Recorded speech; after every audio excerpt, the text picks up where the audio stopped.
नमस्कार बंधुरा welcome back to our channel. आज থেকে আমরা इंग्लिश ग्रामारेर सीरीज शुरू करब फर रिडिंग पारपास। तो आमी एखाने रिडिंग पारपास कथाटी व्यवहार करेছি, एर माने এই নয় যে আমরা শুধুমাত্র রিডিং পড়তে শিখব। রিডিং, রাইটিং, স্পিকিং যাই বলেন না কেন সবকিছুই আমরা শিখতে পারবো। আর যদি এই সিরিজের প্রত্যেকটি ভিডিও আপনারা খুব মন দিয়ে দেখেন তাহলে এই সিরিজটি কমপ্লিট হতে না হতেই ইংরেজিকে নিয়ে আপনাদের যত ভয়ডর রয়েছে সবকিছুই দূর হয়ে যাবে। কারণ আমরা বই ধরে না, একদম ডিফারেন্ট ওয়েতে সহজ ভাষায় ইংরেজি শিখব। ঠিক আছে, তো দেখুন ইংরেজি শেখার মোট 4টি উপায় রয়েছে। কি কি? প্রথমে হচ্ছে যদি আমরা কাউকে ইংরেজি বলতে শুনি, কেউ বলছে আমরা শুনছি, অর্থাৎ লিসনিং। আমরা যদি লিসেন করি বা শুনি তাহলে আমরা ইংরেজি শিখতে পারবো। 2 নম্বর কি? যদি আমরা কোনো ইংরেজি বই পড়ি, ঠিক আছে, রিডিং, আমরা যদি রিডিং করি তাহলে আমরা ইংরেজি শিখতে পারবো। আর 3 নম্বর কি? যদি আমরা ইংরেজি লিখি তাহলে আমরা ইংরেজি শিখতে পারবো, মানে রাইটিং। আর 4 নম্বর হচ্ছে কি, যদি আমরা ইংরেজি বলি, হ্যাঁ না, তাহলে আমরা ইংরেজি শিখতে পারবো। তো এদের মধ্যে যদি আমি 3 নম্বর আর 4 নম্বরের কথা বলি, রাইটিং অ্যান্ড স্পিকিং, এটা কিন্তু সবার শেষে আসে। কিসের জন্য? আমি যদি ইংরেজির কোনো কিছুই না জেনে থাকি তাহলে আমি লিখবই বা কি আর বলবই বা কি, তাহলে এটা সবার শেষে আসবে। তাহলে বাকি থাকছে দুটো, 1 নম্বর হচ্ছে লিসনিং আর একটা হচ্ছে রিডিং। লিসনিং বা যদি আমি কাউকে শুনি, কেউ ইংরেজি বলছে, আমি যদি শুনছি তাহলে সেখান থেকে আমরা দুটো বিষয় শিখতে পারবো। কি কি? প্রথম যেটা শিখবো সেটা হচ্ছে প্রোনাউন্সিয়েশন বা উচ্চারণ। কোনো একটা ইংরেজি শব্দকে কিভাবে উচ্চারণ করতে হয় বা কিভাবে প্রোনাউন্সিয়েশন করতে হয় সেটা আমরা বা প্রোনাউন্সিয়েশন আমরা শিখতে পারবো। বুঝতে পারছেন? তাহলে যদি আমরা শুনি কি শিখতে পারবো? যদি আমরা শুনি আমরা উচ্চারণ শিখবো। আর 2 নম্বর যেটা আমরা শিখবো সেটা হচ্ছে কথা বলার ধরন, যে কিভাবে ইংরেজি সেন্টেন্সকে বলতে হয়, এটা আমরা শিখতে পারবো শোনার মাধ্যমে। কিন্তু যদি আমি কাউকে কথা বলতে শুনি, সেই শুনে সে যে বাক্যগুলো বলছে, সে যে সেন্টেন্সগুলো বলছে, সেই সেন্টেন্সগুলোকে কিন্তু আমি বিশ্লেষণ করতে পারবো না বা সেন্টেন্সগুলোকে আমি ভাঙতে পারবো না, আর সেখান থেকে ইংরেজি শিখতে পারবো না। কেন শিখতে পারবো না? কারণ কথ্য ভাষা হয় ইনফর্মাল, মানে অনেক সময় কথ্য ভাষা ইনফর্মালি বলা হয়, যে সেইখানে যে একদম কমপ্লিটলি ইংলিশ গ্রামার লাগিয়ে কথা বলতে হবে এরকম না। আমরা অনেক সময় আমাদের বাংলা ভাষাও তো আমরা অনেক শর্ট ফর্মে বলে দিই, তাই না? তো আমি যদি শুনি, আমি শুনে কিন্তু ইংরেজি গ্রামার শিখতে পারবো না, বাট এমনি কথ্য ভাষা শিখতে পারবো। বুঝতে পারছেন তো? তাহলে শুনলে আমরা দুটো বিষয় শিখতে পারবো, সেটা হচ্ছে একটা হচ্ছে উচ্চারণ আর একটা হচ্ছে মানে বলার ধরন শিখতে পারবো। বুঝতে পারছেন? তাহলে আমাদের কাছে একটাই উপায় বা একটাই রাস্তা, সেটা হচ্ছে রিডিং। আমরা যদি রিডিং করি, আমরা যদি পড়ি ইংরেজি কোনো বই, ইংরেজি কোনো সেন্টেন্স, তাহলে আমরা ইংরেজি খুব ভালোভাবে শিখতে পারবো। কেন? কারণ রিডিং যেটা লেখা থাকে সেটাই আমরা পড়ি, আর যেগুলো লেখ্য ভাষা হয় বা যেগুলো লেখা হয় সেগুলো অনেকটা বেশিরভাগ ক্ষেত্রেই ফর্মালি গ্রামারকে ফলো করা হয়, আর আমরা গ্রামার শিখতে পারবো পড়লে। আর যখন আমরা পড়বো তখন আমাদের সামনে সেই সেন্টেন্সটা পুরো আমাদের কাছেই থাকবে, আর সেই সেন্টেন্সটাকে আমরা বিশ্লেষণ করতে পারবো। বুঝতে পারছেন তো? সেই সেন্টেন্সটাকে আমরা ভেঙে ভেঙে বিশ্লেষণ করব, যে এই শব্দটা কেন এইখানেই বসেছে, এই সেন্টেন্সটা বা এই বাক্যটা কেন এইভাবেই লেখা হয়েছে। আর যখন আমরা এটা বুঝতে পারবো তখন আমরা ইংরেজির স্ট্রাকচার বুঝতে পারবো, মানে একটা ইংরেজি সেন্টেন্সকে কেমন লিখতে হয়, হ্যাঁ না, তার স্ট্রাকচার বুঝতে পারবো, তার কাঠামো বুঝতে পারবো। আর যখন আমরা ইংরেজি সেন্টেন্সের কাঠামোটা বুঝতে পেরে যাব একবার, বা স্ট্রাকচারটা বুঝতে পেরে যাব, তখনই আমরা ইংরেজি বুঝতে পেরে যাব। আর আমরা ইংরেজি বুঝতে পারলাম মানে কি, আমরা পড়তেও পারবো, লিখতেও পারবো আর বলতেও পারবো। বুঝতে পারছেন? তাহলে আমাদের প্রথম কাজ কি হবে? আমাদের প্রথম কাজ হবে, আমাদের সামনে যে কোনো ইংরেজি বই থাকুক না কেন, সেই নিউজ পেপার হোক, গ্রামার হোক, যাই হোক না কেন, মানে যে কোনো বই থাকুক না কেন, আমরা সেই বইটা খুলে পড়ার চেষ্টা করব। প্রথম কাজ হচ্ছে পড়া। তাহলে আমরা কিভাবে শিখবো? প্রথমে আমরা একটা সেন্টেন্স পড়বো। ঠিক আছে, দেখা যাক একটা সেন্টেন্স পড়ে। তো দেখুন এখানে একটা সেন্টেন্স লেখা আছে, একটা প্যারাগ্রাফ লেখা আছে, কাকে নিয়ে? মিনাকে নিয়ে। বুঝতে পারছেন? এত বড় লেখা রয়েছে, আপনারা একটু পড়ার চেষ্টা করুন। ঠিক আছে, ভিডিওটি পজ করবেন, মানে স্টপ করে একটু পড়ার চেষ্টা করবেন। এরপরে আমি মানে পুরো শেষে এইটা পড়বো, বাট আপনারা একটু পড়ার চেষ্টা করুন। এটার থেকে আপনারা কিছু বুঝতে পারছেন যে এটা কী লেখা রয়েছে, এর মানে কি, বাংলাতে কি? বুঝতে পারছেন না? তো আমি একটু পড়ে আসছি এটাতে, তার আগে আমরা দুটো বিষয় জানি। তো যখন আমরা পড়বো কোনো সেন্টেন্স, কোনো বাক্য, তখন পড়ার সব থেকে সহজ উপায় কি? একটা সেন্টেন্সে কি কি থাকে, যে কোনো সেন্টেন্সে মেন যেটা থাকে সেটা হচ্ছে ভার্ব আর সাবজেক্ট। বুঝতে পারছেন, সাবজেক্ট আর ভার্ব সেটাই হচ্ছে মেন। সাবজেক্ট আর ভার্ব থাকবেই থাকবে, হ্যাঁ না, যে কোনো সেন্টেন্সে সাবজেক্ট না থাকলেও ভার্ব তো থাকবেই থাকবে, হ্যাঁ না। বুঝতে পারছেন, ভার্ব সব থেকে বেশি ইম্পর্টেন্ট। তাহলে যখন আমরা কোনো সেন্টেন্সকে পড়বো তাহলে সবার প্রথমে আমাকে কি করতে হবে, সবার প্রথমে আমাকে সেই ভার্বটাকে আইডেন্টিফাই করতে হবে প্রথমেই, যে ভার্ব কোনটি, কোনো একটা সেন্টেন্সের মধ্যে কোনটি ভার্ব সেটা আমাকে খুঁজতে হবে, না। এটাই হচ্ছে আমার প্রথম কাজ। প্রথমে আমি স্ক্যান করব, কি স্ক্যান করব, ভার্বকে স্ক্যান করব। তাহলে এই যে এখানে সেন্টেন্স একটা লেখা রয়েছে, কি লেখা রয়েছে, যে Meena is preparing for her exams in a small room. এটা একটা সেন্টেন্স কেন, সেন্টেন্সের প্রথম অক্ষরটা বড় হাতের হয় এবং শেষে একটা ফুল স্টপ থাকে। বুঝতে পারছেন, এটা হচ্ছে সেন্টেন্সের মানে মেন নিয়ম। তাহলে এটাও একটা সেন্টেন্স, কারণ মিনা প্রথম অক্ষর বড় হাতের এবং লাস্টে ফুল স্টপ রয়েছে। তাহলে এই সেন্টেন্সটাতে কোনটি ভার্ব সেইটা আমাকে খুঁজতে হবে। তো এখন আপনি প্রশ্ন করবেন যে আমি ভার্ব মানেই জানি না, তো খুঁজবো কি করে? তাহলে আপনাদের প্রথমে ওই ভার্ব বিষয়টা একটু বলে দিই, তারপরে এইখানে আসি। তো দেখুন, ভার্ব হচ্ছে কি, ভার্ব হচ্ছে কোনো একটা কাজ করাকেই ভার্ব বলা হয়। ভার্ব মানে কি, যে কোনো কাজ করা। যেমন আমি আপনাদের কি করছি, পড়াচ্ছি, তাহলে পড়ানো একটা ভার্ব, মানে কাজ করছি। আমি ধরো খাচ্ছি, খাওয়া একটা ভার্ব। ধরো আমি ঘুমাচ্ছি, ঘুমানো একটা কাজ, ফর মানে ইংরেজির জন্য, ইংরেজিতে ঘুমানো একটা কাজ। তাহলে যেটা কাজ করা হয় সেটাই ভার্ব। কিন্তু ইংরেজি এমন একটা মানে কি বলবো জটিল বিষয়, মানে খুব ইন্টারেস্টিং, সেটা হচ্ছে ইংরেজিতে ভার্বকেও আবার ভাগ করা যায়, কাজ করে কেউ দুই ভাগে ভাগ করেছে, মানে ইংরেজিরা আর কি পণ্ডিত হয়ে গেছে আর কি। কি ভাগ করেছে তারা, ভার্বকে তারা দুটো ভাগে ভাগ করেছে, একটা হচ্ছে মেন ভার্ব আর একটা হচ্ছে অক্সিলারি ভার্ব। বুঝতে পারছেন, যাদেরকে আমরা হেল্পিং ভার্বও বলে থাকি। বুঝতে পারছেন, তাহলে ভার্ব দুই রকম হয়, একটা হচ্ছে মেন ভার্ব যেটা প্রধান ভার্ব, যে মেন কাজটা হচ্ছে, আর একটা হচ্ছে হেল্পিং ভার্ব বা অক্সিলারি ভার্ব। এই হেল্পিং ভার্ব কি করে, এই হেল্পিং ভার্ব নামেই বোঝা যাচ্ছে এ হেল্প করে। হেল্প মানে কি, হেল্প মানে সাহায্য করা। কাকে সাহায্য করে, এই মেন ভার্বকে সাহায্য করে। যদি আপনারা এই ভার্বকে বুঝতে পারেন না খুব ভালোভাবে, যদি ভার্ব বুঝতে পারেন, তাহলে ইংরেজি তো মিনিমাম 30% আপনারা কভারই করে নেবেন। বুঝতে পারছেন, ভার্ব বুঝতে পারলেই অনেক কিছু শিখে যাবেন। আমি চেষ্টা করব ভার্ব বোঝানোর। দেখুন, ভার্ব হচ্ছে কত রকম, দুই রকম, একটা হচ্ছে মেন ভার্ব, একটা হচ্ছে অক্সিলারি ভার্ব, হেল্পিং ভার্ব। তো এই হেল্পিং ভার্ব কি কি আর মেন ভার্ব কি কি? তো দেখুন, মেন ভার্ব মানে কি, যেটা মেন কাজ হয় সেটাই মেন ভার্ব। আর হেল্পিং ভার্ব কি, যেটা যেটা মেন ভার্বকে সাহায্য করছে। যে হেল্পিং ভার্ব, এই হেল্পিং ভার্বকে আমরা দুই ভাবে ভাগ করি বা দুই ভাগে ভাগ করি। বুঝতে পারছেন, দুটো ভাগ রয়েছে হেল্পিং ভার্বের বা অক্সিলারি ভার্বের। সে দুটো ভার্ব কি কি, একটা হচ্ছে প্রাইমারি অক্সিলারি আর একটা হচ্ছে মডাল অক্সিলারিজ। বুঝতে পারছেন, একটা হচ্ছে প্রাইমারি, একটা হচ্ছে মডাল অক্সিলারিজ। একটু মনে রাখবেন, আগে ভার্বটা বুঝুন, দিলে আমরা ইংরেজি সহজভাবে বুঝতে পারবো। তো ভার্ব কি আমি বললাম, একটা হচ্ছে প্রাইমারি, একটা হচ্ছে মডাল অক্সিলারি, হেল্পিং ভার্ব। তো মডালের নাম আপনারা অনেকবারই শুনেছেন আশা করছি, যে শুড, উড, কুড, হ্যাঁ না, মে, মাইট, এগুলো সবই হচ্ছে কি মডাল ভার্ব। ক্যান, এগুলো সবই মডাল ভার্ব। বুঝতে পারছেন, এটা হচ্ছে মডাল অক্সিলারি ভার্ব। আর হচ্ছে মানে primary auxiliary verb. Primary auxiliary verb কি কি, যেমন হচ্ছে B verb, do verb, have verb, এগুলো হচ্ছে কি মানে প্রাইমারি হেল্পিং ভার্ব বা হেল্পিং ভার্ব। বুঝতে পারছেন, তো প্রাইমারি অক্সিলারি ভার্ব কি কি, বি ভার্ব। এখন বি ভার্বও দুই রকম হয়, একটা প্রেজেন্ট টেন্সে ইউজ হয়, একটা পাস্ট টেন্সে ইউজ হয়।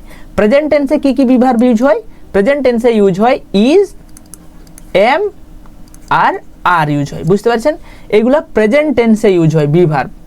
আর পাস্ট টেন্সে কি বি ভার্ব আছে, ওয়াজ আর ওয়ার। বুঝতে পারছেন, ওয়াজ, ওয়ার এগুলো পাস্ট টেন্সে ইউজ হয়। তাহলে প্রেজেন্টের ক্ষেত্রে ইজ, এম, আর পাস্ট টেন্সের ক্ষেত্রে ওয়াজ, ওয়ার। এখন যদি বলেন প্রেজেন্ট আর পাস্ট মানে কি, তো প্রেজেন্ট মানে কি বর্তমান, আর পাস্ট মানে কি অতীত।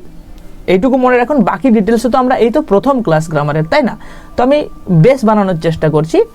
তো আমি কি বললাম, যে প্রি ভার্ব রয়েছে, বি ভার্বেরও দুটো ভাগ রয়েছে, একটা প্রেজেন্টের ক্ষেত্রে বি ভার্ব ইউজ করা হয় আর একটা পাস্টের ক্ষেত্রে বি ভার্ব ইউজ করা হয়। যদি প্রেজেন্টের কথা বলি তাহলে ইজ, এম, আর হচ্ছে বি ভার্ব, প্রেজেন্টের ক্ষেত্রে ইউজ করা হয়। আর যদি পাস্টের কথা বলি তাহলে ওয়াজ ওয়ার আমরা ইউজ করি পাস্ট টেন্সে বি ভার্ব হিসাবে। এটা কিন্তু হেল্পিং ভার্ব, বুঝতে পারছেন। এরপরে রয়েছে কি ডু ভার্ব। ডু ভার্ব আবার রয়েছে ডু, ডাজ আর ডিড। ডিড হচ্ছে পাস্ট টেন্সে ইউজ করা হয়, আর ডু আর ডাজ ইউজ করা হয় প্রেজেন্ট টেন্সে, বুঝতে পারছেন। এরপরে হ্যাভ ভার্ব রয়েছে।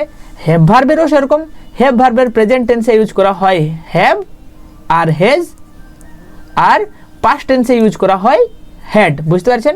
হ্যাভ, হ্যাজ আর হ্যাড এইগুলো ইউজ করা হয় প্রেজেন্ট আর পাস্ট টেন্সে।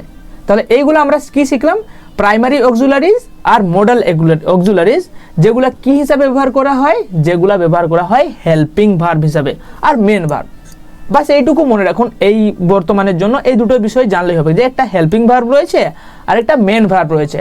হেল্পিং ভার্ব কি? Be verb, do verb, have verb আর মডাল ভার্ব। বি ভার্ব কি? Is, am, are, was, were, do, did, does আর হ্যাভ, হ্যাজ, হ্যাড। আর modal verb can, could, should, would এইগুলো হচ্ছে modal verb. এখন এই তো আমাদের বেশ ক্লিয়ার হলো যে এইগুলা হচ্ছে ভার্ব, আমাদের মাথায় ঢুকলো যে এইগুলা হচ্ছে ভার্ব। তো এখন আমরা দেখি ওই সেন্টেন্সটাকে চলে যাই। তাহলে এইখানে আমি প্রথম কাজ কি করব? এইখানে আমি যেটা প্রথম কাজ করব সেটা হচ্ছে আমি এই সেন্টেন্সটাতে ভার্ব খুঁজব। তো দেখুন এইখানে আমি দেখতে পাচ্ছি এখানে লেখা হচ্ছে ইজ, ইজ রয়েছে না? তাহলে এটা আমি কি বলেছিলাম? এটা একটা ভার্ব। তাহলে কি ভার্ব? এটা হচ্ছে হেল্পিং ভার্ব, এটা হচ্ছে বি ভার্ব। তাহলে আমি খুঁজে নিলাম ভার্ব। তারপরে এখানে ফর লেখা আছে, ফর তো ভার্ব না। এখানে লেখা আছে প্রিপেয়ারিং। প্রিপেয়ার করা মানে কি? যেখানে আইএনজি যুক্ত থাকবে, কোনো কারো সঙ্গে যদি আইএনজি যুক্ত থাকে তাহলে সেটা কিন্তু ভার্বই হয়ে থাকে সাধারণ ক্ষেত্রে, বুঝতে পারছেন। ভার্বের সঙ্গে আইএনজি যোগ করা হয়, তাহলে এটাও একটা ভার্ব, হ্যাঁ না? এটা কাজ করা। প্রিপেয়ার করা মানে কি? প্রিপেয়ার করা মানে প্রস্তুত করা, তাই না? প্রিপেয়ারিং মানে প্রস্তুত করছে, বুঝতে পারছেন তো। একটা হচ্ছে ইজ, ইজ হচ্ছে হেল্পিং ভার্ব, বি ভার্ব। তারপরে প্রিপেয়ারিং, প্রিপেয়ারিং মানে কি? প্রিপেয়ারিং মানে প্রস্তুত করা, প্রস্তুত করছে। তাহলে এই দুটো হচ্ছে ভার্ব। তাহলে প্রথম যখন আমি ভার্বটা খুঁজে পেয়ে গেলাম, যদি আমি কোনো সেন্টেন্সের ভার্বই খুঁজে পেয়ে গেলাম, তাহলে পুরো সেন্টেন্সটা বোঝার আমার কাছে সহজ হয়ে গেল। তাহলে এখানে কি লেখা আছে? যে প্রিপেয়ারিং। প্রিপেয়ার মানে কি? প্রস্তুত করছে। কে প্রস্তুত করছে? হ্যাঁ না? এই যে ভার্ব বললাম প্রস্তুত করছে মানে কাজ, তাহলে কে প্রস্তুত করছে? কে প্রস্তুত করছে? যদি আমি ভার্বকে কে দিয়ে প্রশ্ন করি, হ্যাঁ না, কে করছে, কি করছে, হ্যাঁ না, সরি কে করছে, তখন আমি সাবজেক্ট পেয়ে যাব, বুঝতে পারছেন তো। তাহলে প্রথম কাজ আমার কি করতে হবে? প্রথম আমাকে ভার্ব খুঁজতে হবে। আমি যদি ভার্ব খুঁজে যাই তাহলে আমি সাবজেক্ট পেয়ে যাব, মানে কর্তাটাকে। সাবজেক্ট মানে কি? কর্তা, যে কাজ করে, বুঝতে পারছেন তো। তাহলে যখন আমি ভার্ব খুঁজে পেয়ে গেলাম তখন আমি সাবজেক্টও খুঁজে পেয়ে যাব। কারণ যদি আমি ভার্বকে প্রশ্ন করি যে কে কাজটি করছে, তখন আমার সাবজেক্ট চলে আসবে, যে কাজটি করছে হচ্ছে যে কর্তা, সেটাই সাবজেক্ট। তাহলে প্রিপেয়ার করছে, কে প্রিপেয়ার করছে? মিনা প্রিপেয়ার করছে, মানে মিনা হচ্ছে এখানে সাবজেক্ট, বুঝতে পারছেন। এটা আমাদের প্রথম কাজ। তাহলে প্রথম কি কাজ করব? ভার্ব খুঁজবো। যেমন এইখানে ধরুন এটা একটা সেন্টেন্স, রেন, ইজ, ইজ হচ্ছে ভার্ব।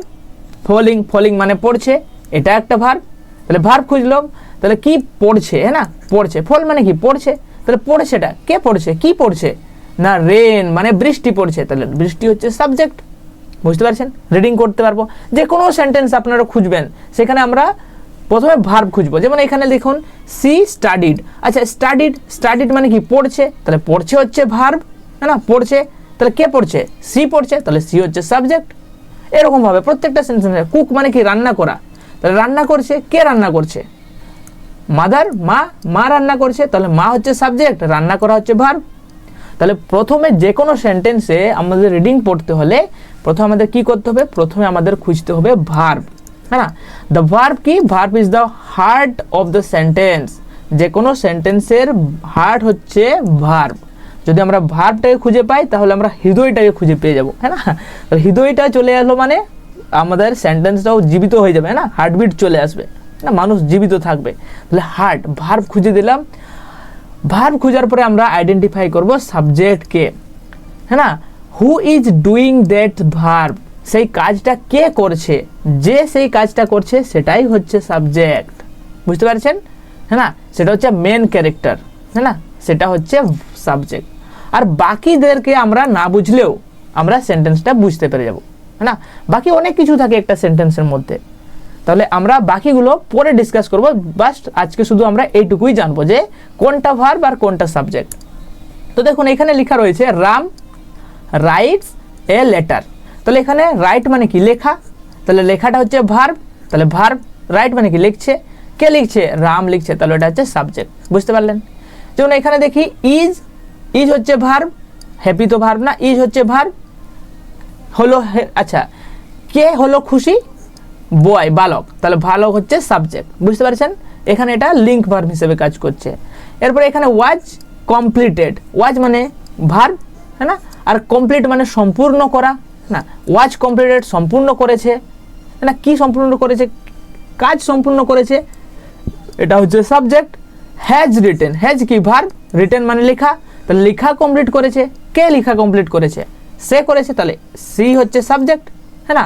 তাহলে ফুটবল, আচ্ছা প্লে, প্লে মানে কি খেলা করা, খেলা করা, কে খেলছে, দে খেলছে, তারা খেলছে, এটা হচ্ছে সাবজেক্ট।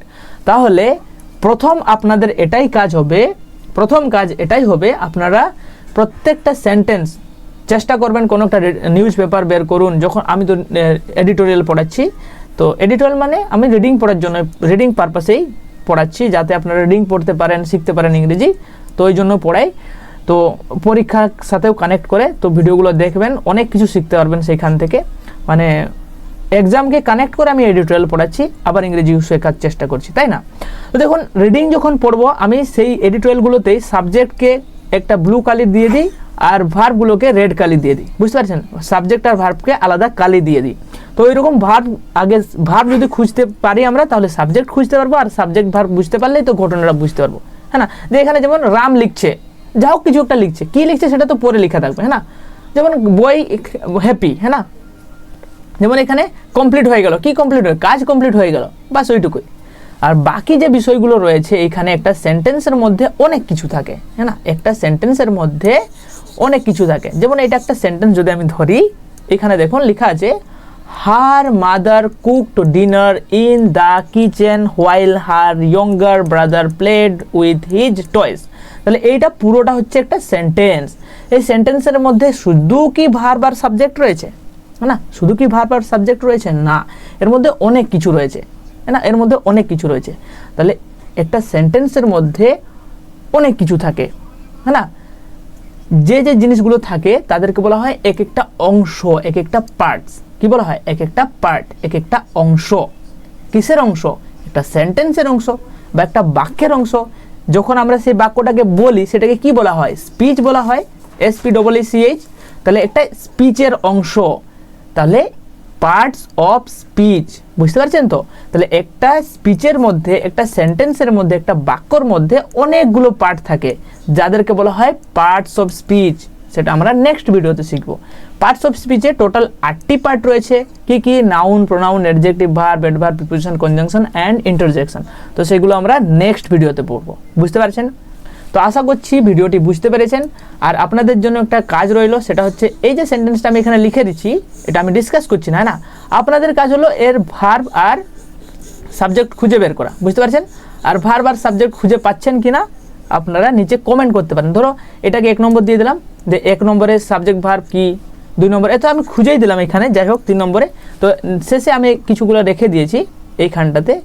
তো এই যে এখানে রয়েছে, এখানে ধরো 1 নম্বর, 2 নম্বর, 3 নম্বর, 4 নম্বর আর 5 নম্বর, এরকম করে 5টা সেন্টেন্স আছে। এই 5টা সেন্টেন্সের ভার্ব আর সাবজেক্ট আপনারা নিচে কমেন্ট করবেন। এটা আপনাদের হোমওয়ার্ক। বুঝতে পারছেন? তাহলে আমি একদম গোড়া থেকে ইংরেজি শেখানোর চেষ্টা করছি। তো ফার্স্ট যেটা আমাদের লেকচার হলো, সেটা আমরা কি শিখলাম? ভার্ব আইডেন্টিফাই করতে শিখলাম আর সাবজেক্ট আইডেন্টিফাই করতে শিখলাম রিডিং করার জন্য। বুঝতে পারছেন তো? তো এটা হচ্ছে প্রথম কাজ। বাকি আমরা পার্টস অফ স্পিচ যখন শিখবো আরও গভীরে যেতে পারবো। ঠিক আছে? যদি আপনারা বুঝতে পেরেছেন তাহলে খুবই ভালো। নিচে কমেন্ট করবেন, লাইক করবেন, যাতে আমিও একটু মোটিভেশন পাই। আর এই যে পিডিএফটা, এই পিডিএফটা আমার টেলিগ্রাম গ্রুপে পেয়ে যাবেন। তো ভিডিওর ডেসক্রিপশনে টেলিগ্রাম গ্রুপের লিঙ্ক রয়েছে, সেখানে জয়েন হয়ে যাবেন, সেখান থেকে এই পিডিএফগুলো পেয়ে যাবেন। ঠিক আছে?